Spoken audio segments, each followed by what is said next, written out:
চিরাচরিত ঐতিহ্য মেনেই লাল বাহাদুর ক্লাব মানে পঞ্চবটি দুর্গোৎসব কমিটি, আপনারা জানেন এটা মানে দশকের পর দশক সবচেয়ে পুরনো স্মৃতি নিয়ে আছে লাল বাহাদুর ক্লাব।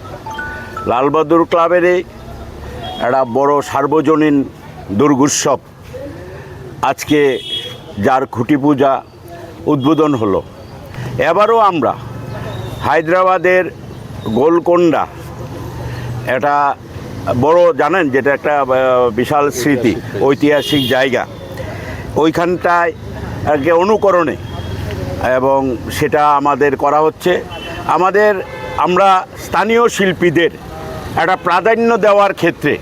গত প্রায় 2 দশক যাবৎ লাল বাহাদুর ক্লাবের কার্যকর্তারা কর্মকর্তারা তারা বিশেষ উদ্যোগ নিচ্ছে এবং এবারও স্থানীয় শিল্পীদের দিয়েই এই যে যিনি প্যান্ডেল করবেন উনি স্বনামধন্য এবং সবাই চেনেন হরেকৃষ্ণ পাল,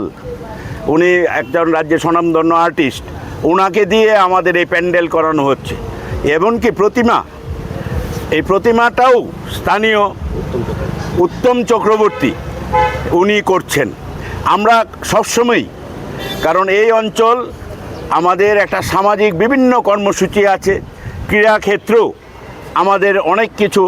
করতে হয় এবং আমাদের এলাকার কার্যকর্তারা অত্যন্ত শান্তিপূর্ণ এবং আপনারা জানেন এই একমাত্র এলাকা যেখানে রাজনৈতিক মেরুকরণ হয় না, যেখানে ছোট বড় সবাই মিলে একটা উৎসবের মুখর পরিস্থিতিতে আজকে এটা উদ্বোধন হলো এবং পূজা এবং সার্বজনীন পূজা সবাই ভালো থাকুক